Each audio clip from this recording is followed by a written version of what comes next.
Hola, ¿cómo están? Yo soy Luis Muñiz Jiménez, soy cirujano. Estoy aquí con ustedes porque ahora con esta modalidad de los cursos en línea, pues tenemos que trabajar en este sentido alejados, ¿no? Y pues bueno, para ustedes quiero brindarles esta presentación que habla del uso del estimulan, que es sulfato cálcico purificado mezclado con antibiótico. Espero que sea de su agrado y que les brinde a ustedes un aprendizaje. Como quiera, cualquier situación de duda que puedan tener, por ahí en la presentación va a aparecer un correo electrónico en donde van a poder dejar cualquier duda que tengan y que debamos de contestar con todo gusto. Estamos para servirles. Vamos a iniciar con una presentación acerca del sulfato cálcico altamente purificado mezclado con antibiótico. El producto se llama Stimulan y principalmente vamos a hablar de su manejo en pacientes con problema de pie diabético. En este caso vamos a tener como agenda una introducción breve para hablar un poco de la epidemia de diabetes, el pie diabético y el origen doble que tiene, y el tratamiento de pie diabético que nos lleva hacia el uso de este producto en el manejo de la infección, que es uno de los factores agravantes de este tipo de lesiones. El estimulan tiene como parte importante el uso del antibiótico y también un concepto importante para el entendimiento del efecto y función adecuada del producto, que es el efluente. Vamos a definirlo en un momento más y vamos a ver una serie de casos clínicos. Vamos a tener una breve conclusión y finalmente, al no tener la posibilidad de vernos personalmente, vamos a mostrar un pequeño video de cómo preparar el producto y que nos puede servir para que en nuestra práctica diaria podamos entender cómo poder realizar la preparación y la colocación del producto en las heridas.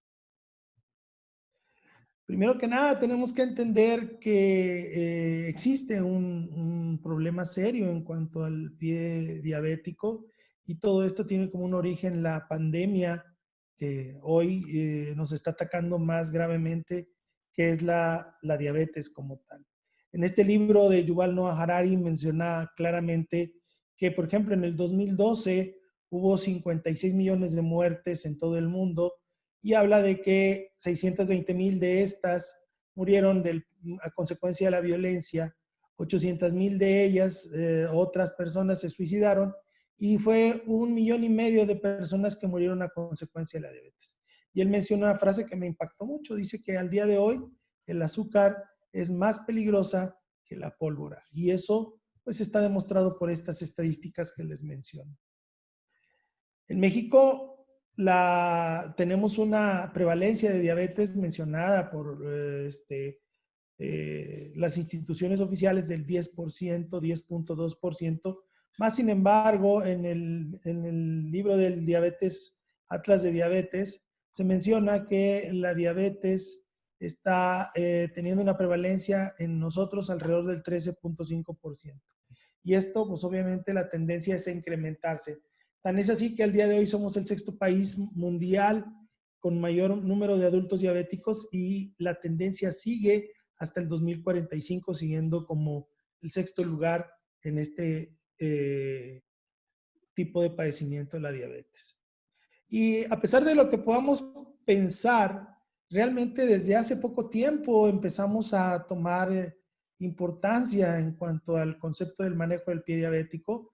Aquí podemos ver una tabla que nos menciona claramente cómo desde más o menos 1850 empezamos a ver cómo se fue detectando la patología, primero que era la neuropatía diabética. Y si ven una línea habla de la prevalencia de diabetes, la cual va aumentando, y otra línea va hablando de una disminución en la prevalencia de amputaciones mayores. Esto es real a nivel mundial, pero no así en México, donde el número de amputaciones y úlceras se ha incrementado en los últimos 20 años. La diabetes como tal ocasiona la lesión en el pie diabético, pero esta tiene un origen doble. Uno es a partir de la neuropatía, la cual, entre otras cosas, nos causa una insensibilidad. La isquemia, que también es un factor predominante en la diabetes, principalmente en estos pacientes manifestada por una enfermedad por abajo de la rodilla, le llamamos enfermedad tibioperonea. Y si a eso lo juntamos con el agravante que mencionábamos, que es la infección, podemos encontrar que vamos a tener un daño o una manifestación grave del pie diabético. No hay que olvidar que para que todo esto surja, debe de existir siempre un traumatismo. Y entonces ahora estamos manejando el concepto de que ya no debemos de hablar solamente del pie diabético como un problema grave para la extremidad, sino que también tenemos que hablar de ella como un problema que está generando un riesgo para la vida del paciente. ¿Por qué? Porque ahora estamos con un concepto de que la úlcera del pie diabético es un predictor de mortalidad. Es incluso más grave o más significativo que la presencia de una enfermedad arterial coronaria, la presencia de una enfermedad arterial periférica o incluso un accidente cerebrovascular. Quiere decir que es más grave tener una úlcera que tener antecedente de infarto, para que vean ustedes la importancia de esta patología que ha ido cambiando con todo lo que se ha ido descubriendo y estudiando. Y ahora sabemos que la sobrevida a 5 años después de la aparición de una úlcera anda alrededor de entre el 50 al 60%. Quiere decir que si yo tengo una úlcera, tengo un 50% de probabilidad de no estar vivo en 5 años. Eso es grave. Y aquí podemos ver esta diapositiva en donde se demuestra que, por ejemplo, la mortalidad por una úlcera diabética o por una amputación es mayor incluso que la de un cáncer de mama o un cáncer de próstata, esto a 5 años. Entonces, de ahí la importancia de esta patología. Lo que les comentaba anteriormente, vean cómo en la encuesta nacional de salud, que es la parte que nosotros consideramos más fidedigno en cuanto a estadísticas, nos menciona que ha habido un incremento en la incidencia de úlceras del 2006 al 2016 y en el número de amputaciones casi a más del doble, de 1.9 a 5.5%. Entonces no hemos logrado un éxito en cuanto a la disminución de la prevalencia de úlceras en pie diabético. Sabemos que hay 3 objetivos principales para la curación de este tipo de lesiones. Básicamente es la curación completa de la úlcera, la recuperación de la extremidad y por tanto la posibilidad de caminar sin prótesis y finalmente la mejora de la expectativa de vida, sobre todo en este tipo de pacientes graves. ¿Qué hacemos para poder ayudar al paciente que ya presenta una úlcera? Pues debemos tener una atención en 3 niveles diferentes. Obviamente es desde la perspectiva del paciente, el control de la diabetes, el manejo adecuado de su dieta, lo que es la extremidad para evaluar el problema vascular que el paciente pueda tener y la herida misma. El estímula nos ayuda para el manejo a través de la herida, o sea, el control local del proceso infeccioso, que es importante. ¿Y qué debemos hacer? Bueno, las bases ahí están. Hay que eliminar el tejido desvitalizado, retirar el material necrótico, disminuir la carga bacteriana, que es en donde nos ayuda el estimular. Y ahí es importante transformar una herida crónica en una herida aguda para que este ciclo vicioso se transforme en un círculo virtuoso en donde empecemos a tener una cicatrización adecuada. Recientemente, de 20 años para acá, empezamos a manejar conceptos de modelos para poder ayudar al paciente a mejorar. Más o menos por ahí del 2000 surgió el concepto de preparación del lecho de la herida, que habla de que podemos manejar lo que ya mencionábamos, un desbridamiento adecuado, apósitos que mantengan un equilibrio de la humedad y mantener un adecuado balance bacteriano. Quiere decir que tampoco vamos a lograr una esterilización de la herida, pero sí mantener un nivel de bacterias que permita que la herida siga mejorando y siga cicatrizando. Para eso tenemos el concepto de time, que ampliamente lo deben estar manejando durante este diplomado, y solamente mencionar que a nivel del tema de infección, la alta carga bacteriana genera también una inflamación prolongada, y aquí es donde nosotros sabemos que eliminar el foco de infección se consigue a través de los antimicrobianos, como lo es el uso del estimulante. Aquí nada más para ejemplificar los conceptos del time, cómo debe de haber una desbridación adecuada, un control de la infección y la inflamación, manejar adecuadamente el exudado. Esta herida estaba seca y lo que tuvimos que hacer es generar un proceso de humedad, después generar un efecto de borde y esto más que nada llevarla hasta la cicatrización completa de la herida. Y esto lo ejemplificamos con un ciclo de Deming, un ciclo de mejora continua, en donde si el paciente no mejora la infección y tenemos tejido necrótico, tenemos que regresar al desbridamiento y es un ciclo continuo de mejora hasta llevar la herida hacia la cicatrización completa.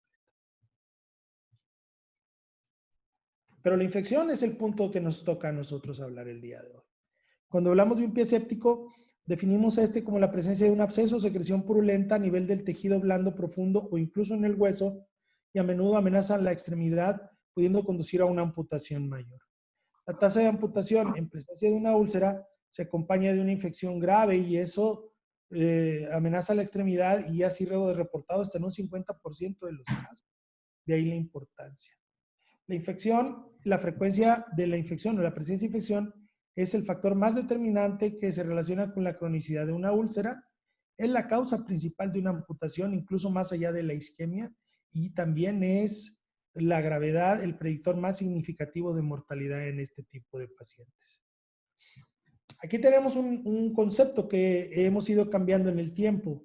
Hace algunos años todavía hablábamos de que los antimicrobianos no deberían de colocarse en las heridas.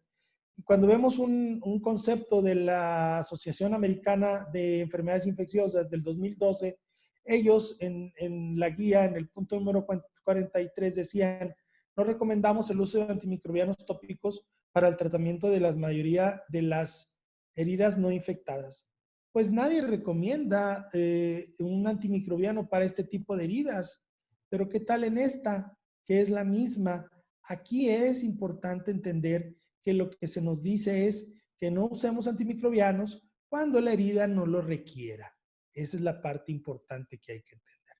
Y entonces la infección se mide desde contaminación, que nada más es la presencia de microorganismos, la colonización cuando se empiezan a replicar, una infección localizada cuando ya tenemos rubor, calor, tumor, dolor, o una infección diseminada. Pero hay un punto crítico que es la colonización crítica, en donde el paciente tiene una herida que no mejora y no mejora, y ahí es donde debemos atacar también para evitar que esa herida se perpetúe por más tiempo del necesario.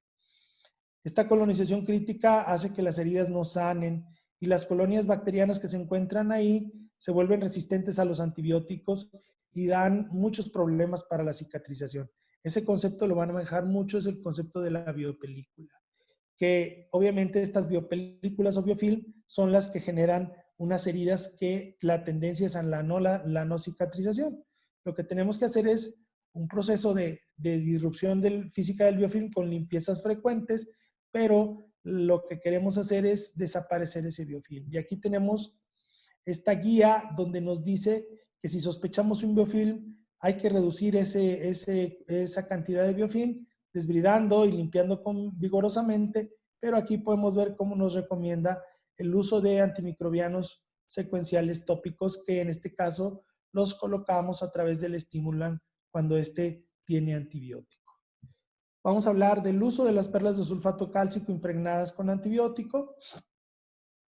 Este producto no es nuevo, se inició por allá de los años 70 con otro tipo de materiales donde se intentaba colocar el antibiótico directamente en la herida, y en este tipo de materiales notaron que la gentamicina en altas concentraciones a nivel local generaba bajos niveles de toxicidad porque solamente se mantenía a nivel local.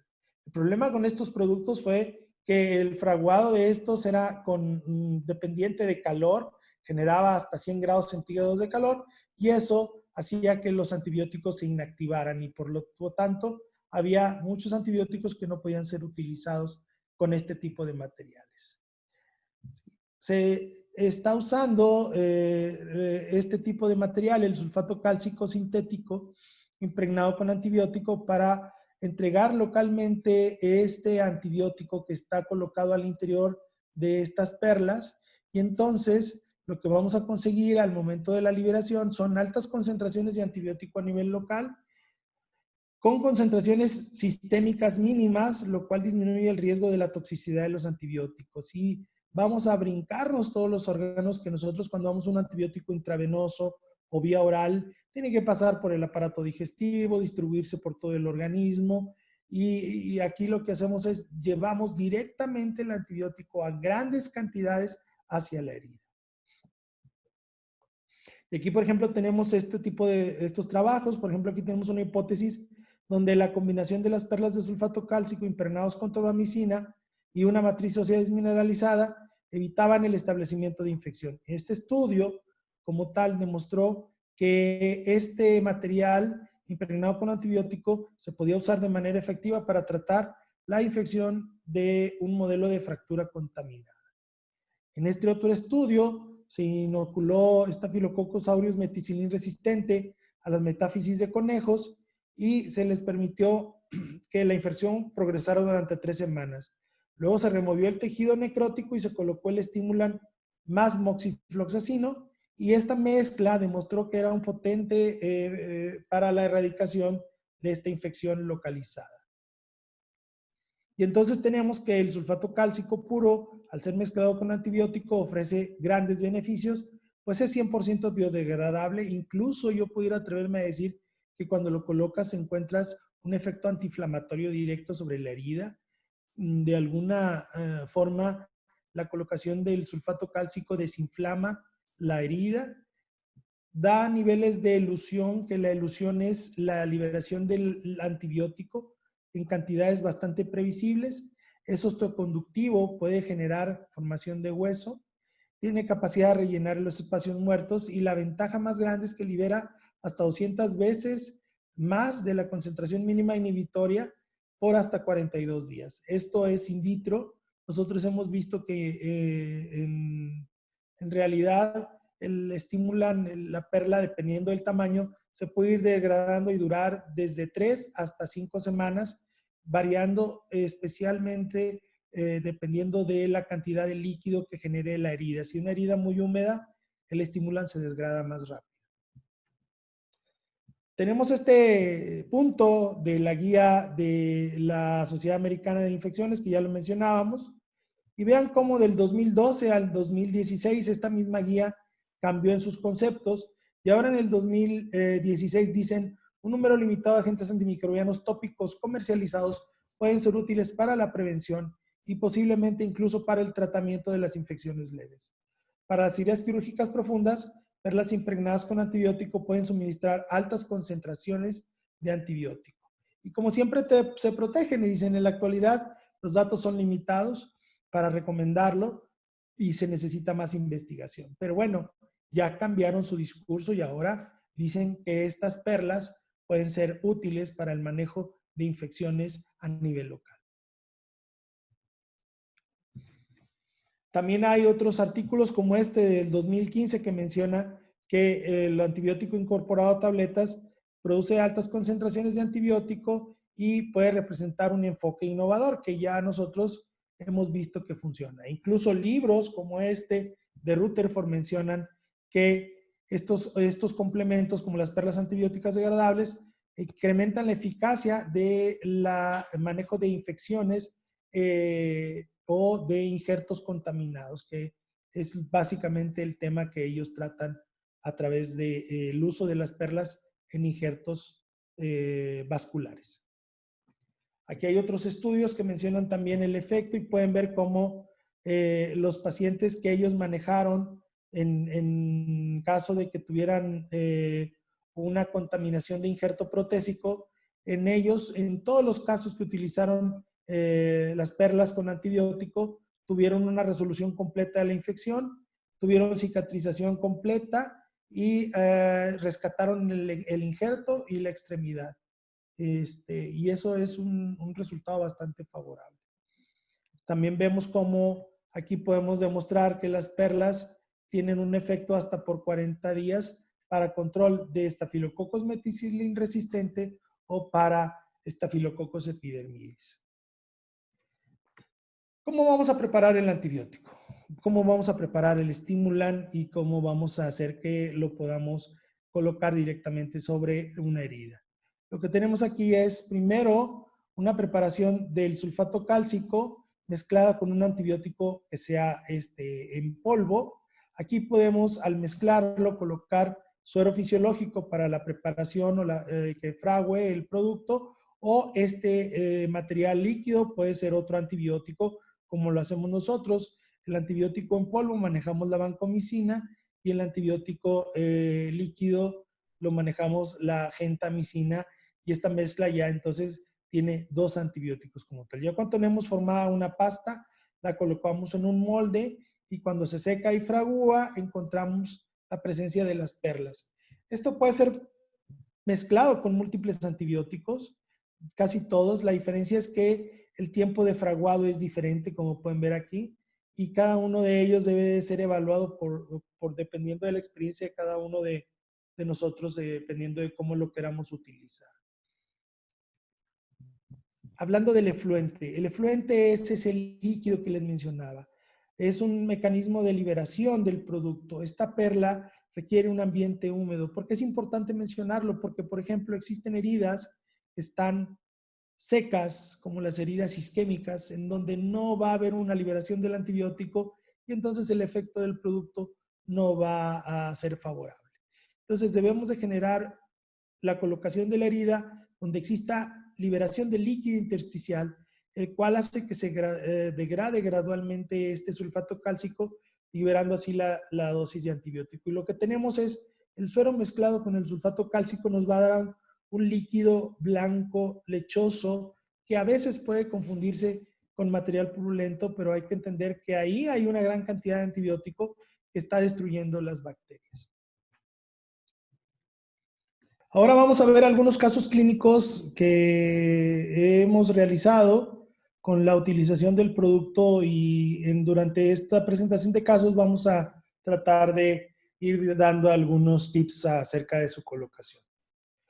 Esta es una imagen de los primeros casos que realizamos en el 2014. Es una muestra de 7 casos en donde hubo de diferentes patologías, úlceras, osteomielitis, y vean cómo lo realizamos. Y lo más importante es que vean que el resultado en estos 7 casos fue totalmente satisfactorio. A partir de ahí empezamos a utilizar el producto con gran frecuencia para el manejo de heridas infectadas.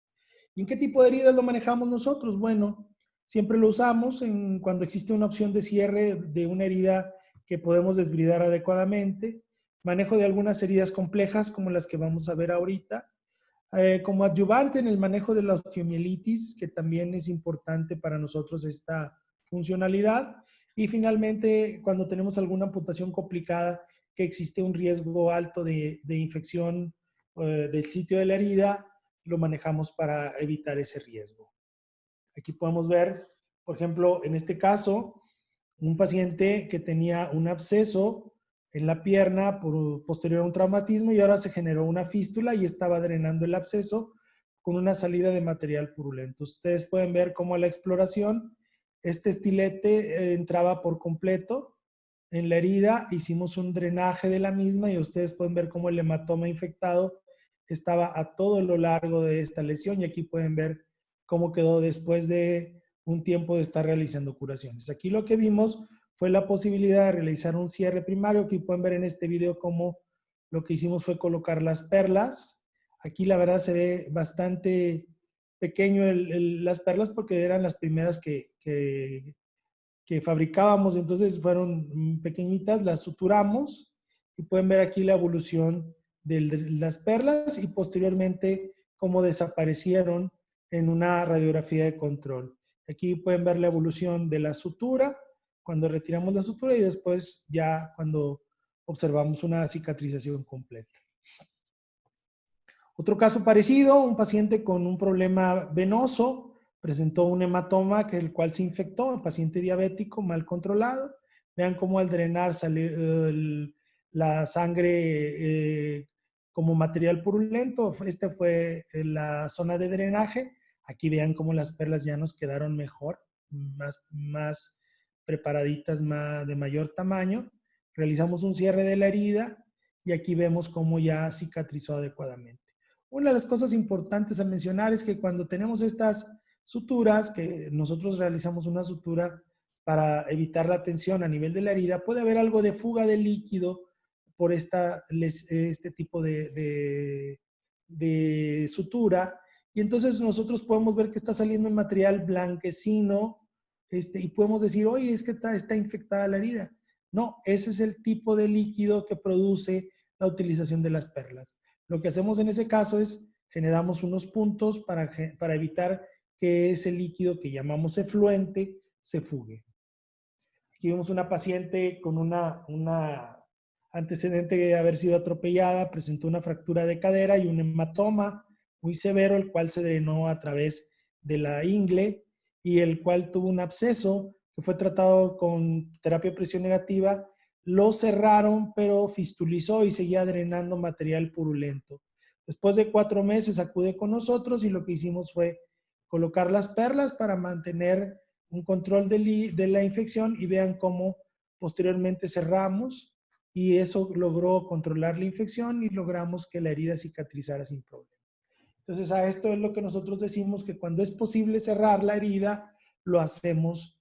¿Para qué? Para que el efecto del efluente se mantenga al interior de la herida y nos descontamine y da tiempo a que la cicatrización se lleve a cabo.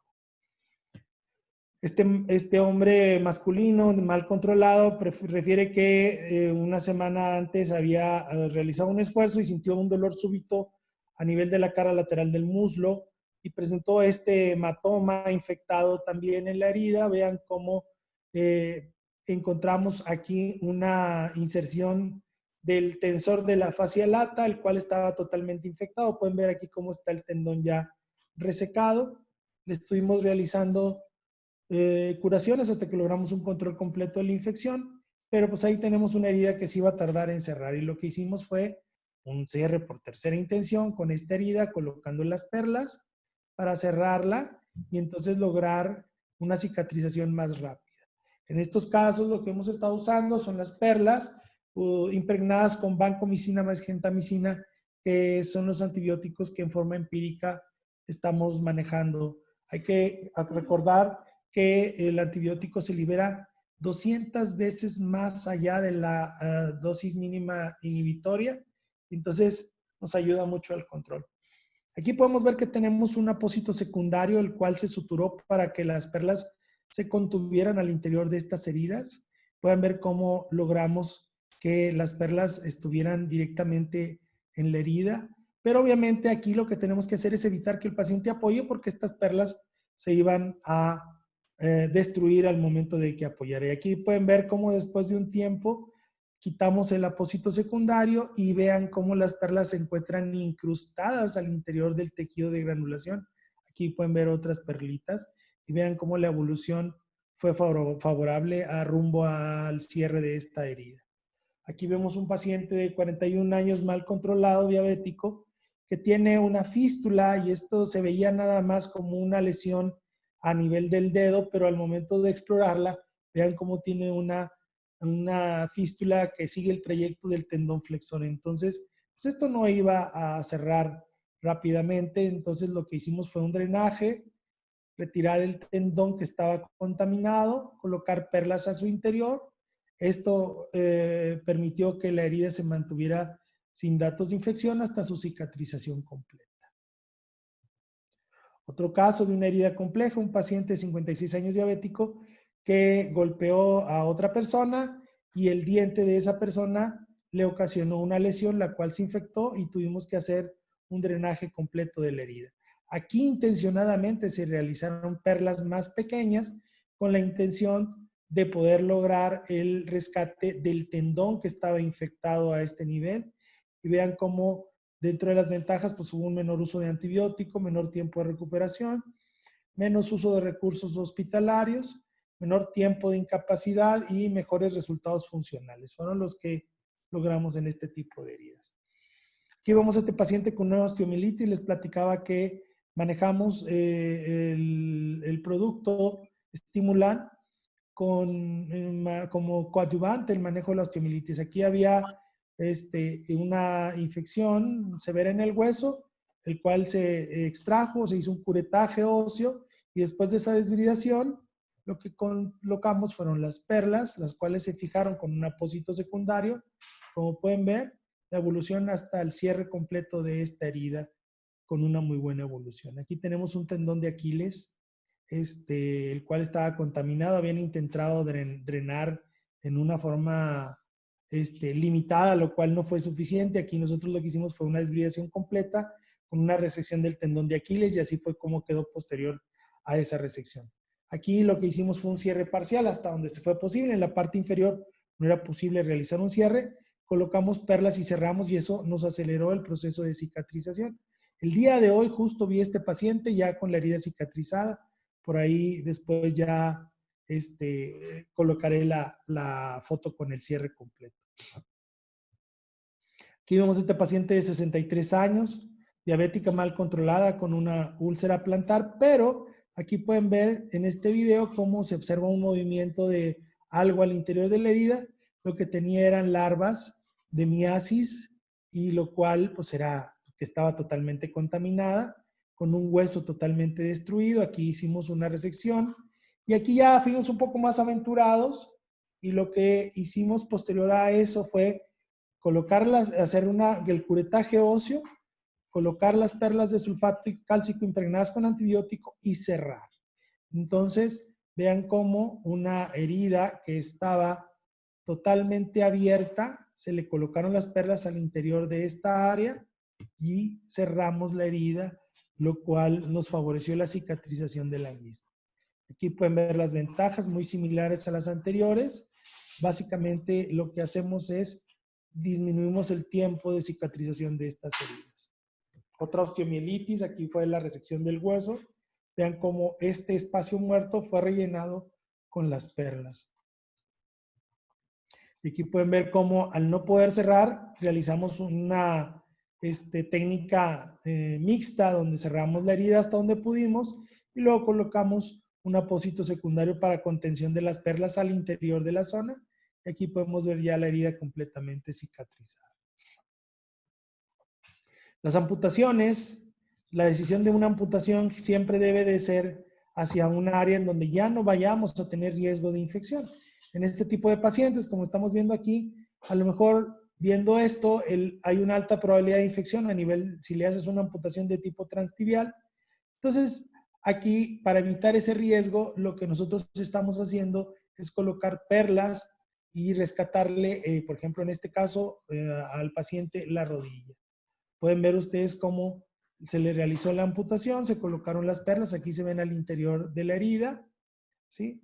Y podemos disminuir el número de estancias de días en el hospital y el manejo de antibióticos sistémicos. Pero lo más importante es el rescate de la rodilla para que el paciente pueda activarse. Sabemos que conservar su rodilla le favorece al paciente para poder movilizarse.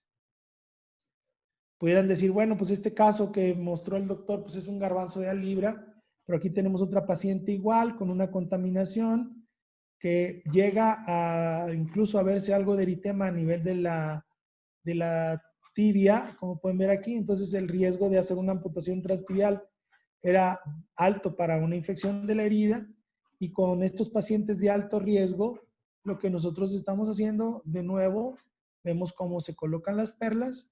Vean cómo aquí en el postoperatorio inmediato todavía se ve bastante con el eritema. Luego vamos viendo cómo el paciente, ahí está la colocación de las perlas, va mejorando, desinflamando la herida hasta la cicatrización de la misma.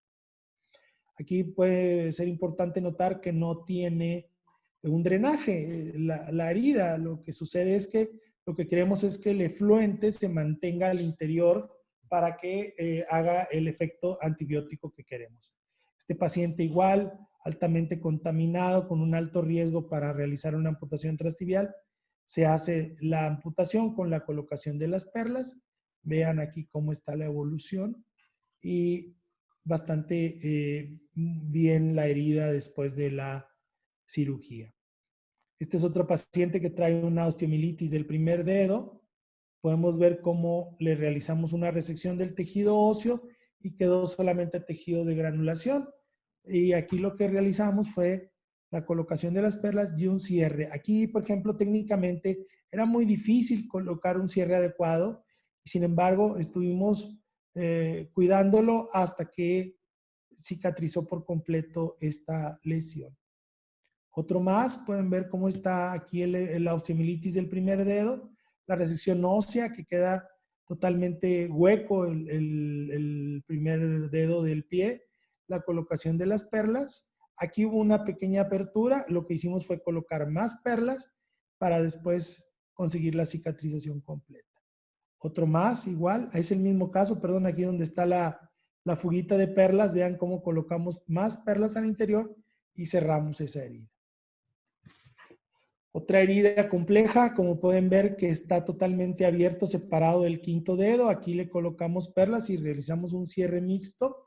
Vean, por abajo se realizó un cierre completo, aquí lo pueden ver. Y por arriba colocamos un apósito secundario para la contención de las perlas, a la evolución hasta el cierre y cicatrización de la misma. Entonces, ¿cuáles son los puntos claves? Es importante que entendamos que para que nosotros tengamos un buen resultado, las heridas que nosotros coloquemos, este producto debe ser heridas excelentemente vascularizadas. Aquellas heridas isquémicas, este no le resuelve el caso, el problema. Tenemos que tener en consideración de que son heridas vascularizadas. La desbridación debe estar excelentemente bien realizada. Esto no sustituye las técnicas básicas de manejo de una herida. Debe haber una buena cantidad de fluente, lo mencionamos, ¿para qué? Para que se mantenga el antibiótico liberándose constantemente. El antibiótico debe ser bien dirigido, si se puede realizar un cultivo, sería importante para que las perlas llevaran los antibióticos adecuados. Si no, les decimos en forma empírica, nosotros usamos la vancomicina mezclada con gentamicina.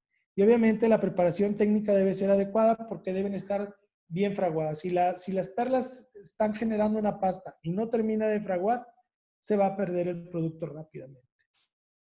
Entonces, debemos de entender que hay que retener las perlas y hay diferentes formas, como este apósito que estamos viendo, que es un apósito que suturamos, o este otro que es otro apósito que solamente sirve para contención. Y cada uno de ellos son útiles dependiendo del tipo de paciente en el que vayamos a colocar las perlas.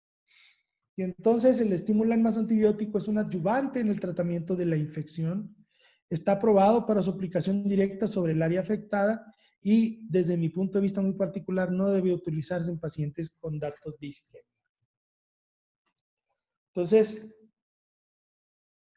podemos concluir que las perlas de sulfato cálcico altamente purificadas, impregnadas con antibiótico, es una terapia efectiva, fácil y segura que, combinado con una adecuada desbridación para el manejo de heridas con osteomielitis y en infección de sitio quirúrgico, en pacientes diabéticos o no diabéticos incluso, se puede manejar adecuadamente con muy buenos resultados. Y bueno, siempre menciono que no existe un tratamiento perfecto, sino el momento perfecto en que este tratamiento se puede utilizar. En este caso, el momento perfecto de la utilización de Stimulan es en el momento en donde tengamos una herida infectada, bien desbridada, ahí es en donde aplica el uso de las perlas de sulfato cálcico impregnadas con antibiótico, el Stimulan. A continuación, vamos a ver un pequeño video en donde vamos a mostrarles el modo de preparación. Hay que decirlo, no es lo mismo preparar un antibiótico para una herida ortopédica en donde se va a cerrar, lo cual tiene que ser estéril por completo, a una herida de pie diabético como las que nosotros estamos manejando. Biocomposites es la empresa que lo produce. Aquí podemos ver el material. Este es el polvo que se va a preparar por parte de la persona que estamos viendo. Viene en un kit, como lo pueden ver. A veces hay que tener un pequeño bol para que nosotros lo podamos preparar. Ya que lo abrimos, tenemos el molde en donde se preparan las perlas y los productos que nos ayudan. Ese tubito que ven aquí es un suero fisiológico que sirve para fraguar. Nosotros lo sustituimos por el antibiótico. Aquí vemos cómo el sulfato cálcico purificado lo van a mezclar con el otro material que es el antibiótico en polvo. Ahí lo liberan en el bol que ellos tienen ahí preparado. Vean cómo el ámpula o el vial lo abren para liberar el material que trae el antibiótico, el polvo. Hay que tratar de que todo ese material salga y se mezcle adecuadamente con el sulfato cálcico, ¿verdad? Algunos, como este producto que ella tiene, vienen muy firmes, entonces por eso lo libera primero. Ya que lo tiene ahí, es importante mezclarlo para que se impregne todo el producto con el antibiótico. En el caso de ellos, lo que van a utilizar para fraguar es otro tipo de antibiótico. Vean cómo lo va a colocar en una jeringa. Les decía, nosotros aquí utilizamos como polvo o antibiótico en polvo lo que es la vancomicina en forma empírica, que nos da muy buenos resultados.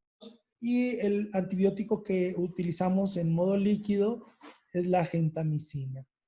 Generalmente colocamos 1 gramo de vancomicina, o sea, 2 ampolletas de 500 miligramos, y utilizamos 2 ampolletas de gentamicina de 160 miligramos, que vienen siendo 320 miligramos de gentamicina. Ahí es importante saber la cantidad que vamos a poner de líquido para que no nos quede muy líquido. Eso nos lo va dando la experiencia en la preparación del producto. Al principio se ve que queda muy seco, pero rápidamente la pasta se va formando.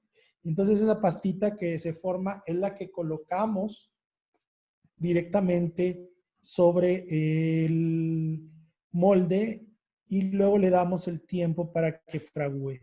Aquí vamos a ver cómo colocan el producto en pasta sobre el molde y luego tenemos una cuchillita que nos ayuda a irlo integrando en el molde para que se quede dentro de estos orificios que van a darle forma a las perlas que nosotros utilizamos. Hay que, les digo, tratar de que se quede todo al interior para que no nos vaya a quedar una perla o un producto a medias, porque entonces la liberación del antibiótico va a ser insuficiente. Nosotros ya cuando tenemos esto, le damos aproximadamente unos 10 a 12 minutos y entonces empiezan a salir libremente estas perlas que son las que utilizamos para la colocación en las heridas. Básicamente esa es la forma en la que preparamos el producto. Les decía que se hace limpio y que evitamos que se seque muy rápido. Para eso tenemos que colocarlo rápido y evitar que se nos endurezca antes. Muchísimas gracias.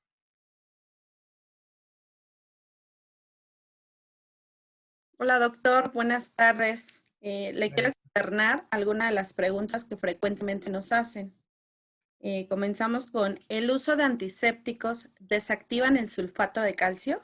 No, el sulfato cálcico no es un producto activo, es más bien un vehículo, es un material que se mezcla con el antibiótico y el que pudiera inactivarse es el antibiótico.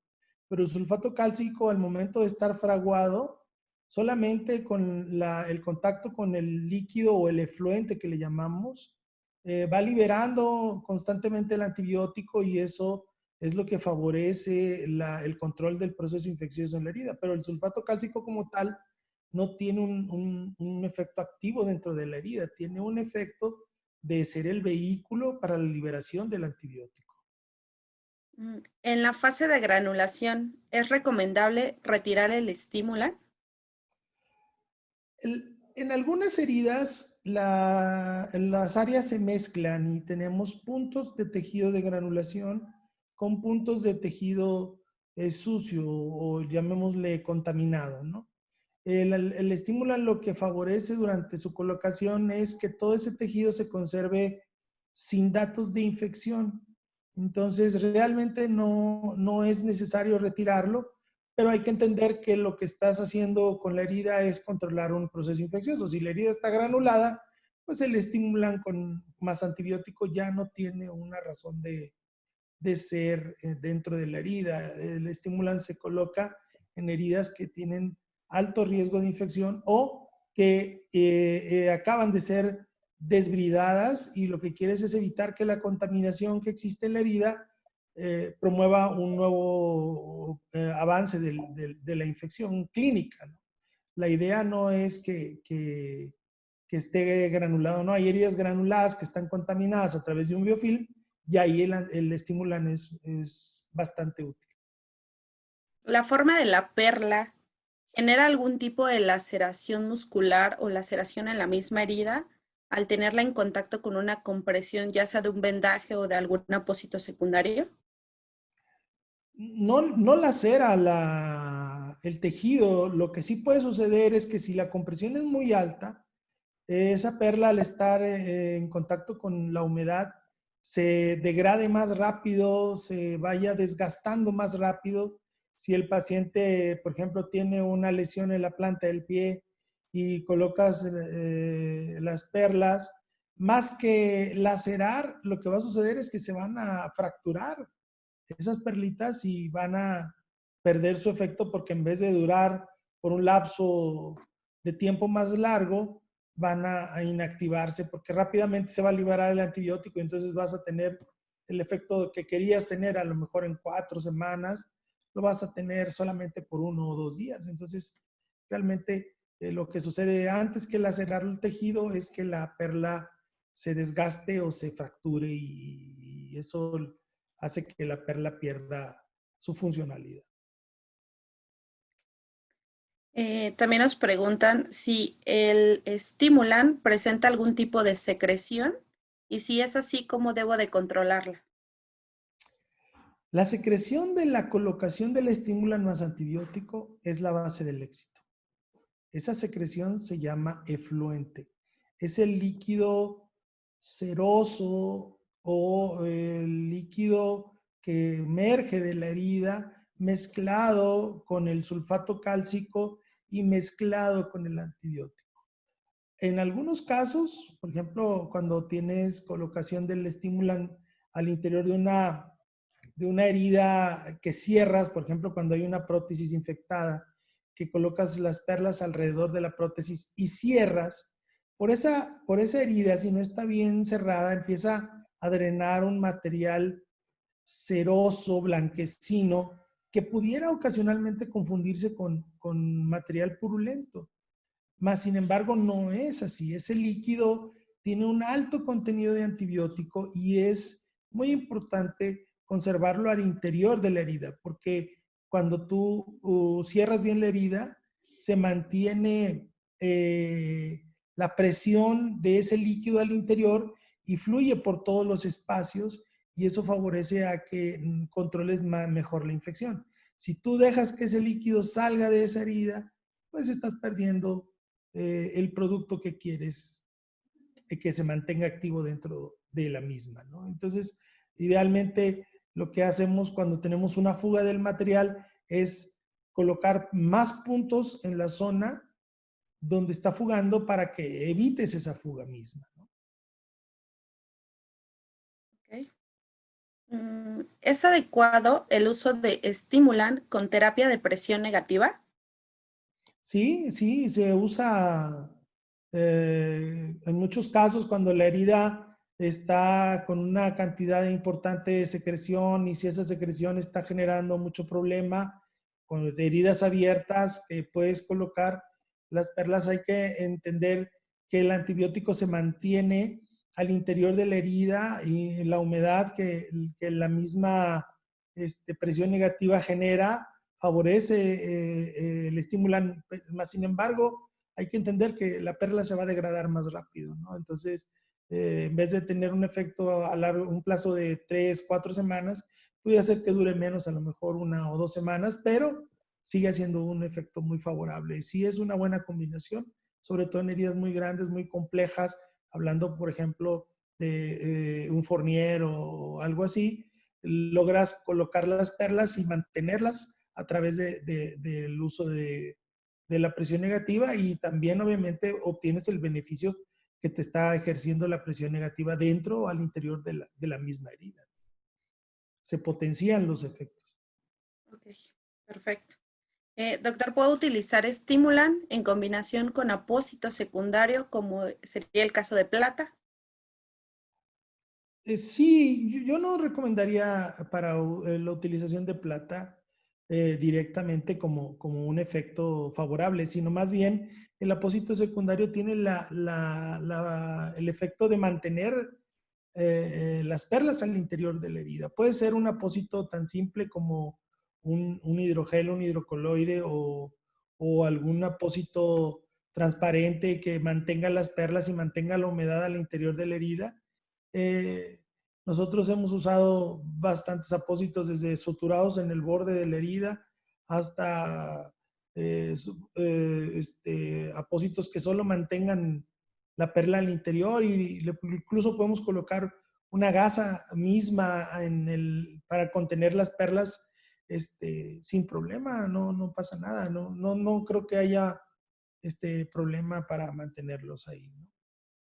Se puede usar cualquier apósito para contener la perla al interior de la herida. Ok, doctor. En úlceras por presión infectadas, ¿puedo colocar Stimulan? Sí, hay que siempre entender que los principios básicos del manejo de las heridas se debe de mantener. O sea, poner unas perlas con una necrosis dentro de la herida no es conveniente. Hay que hacer una desbridación adecuada, que la herida esté sin tejido necrótico y ponerlas. Y lo mismo que hablábamos de una herida plantar, si la úlcera, sabemos que el origen de una úlcera por presión es la presión. Si no controlamos eso y dejamos que el paciente siga manteniéndose mucho tiempo en una misma posición, esa presión que generó la úlcera va a dañar, a destruir las perlas. Y entonces una perlita que nos iba a durar un tiempo razonable, 2 semanas, 3 semanas, en un día va a estar despedazada y entonces el beneficio se pierde.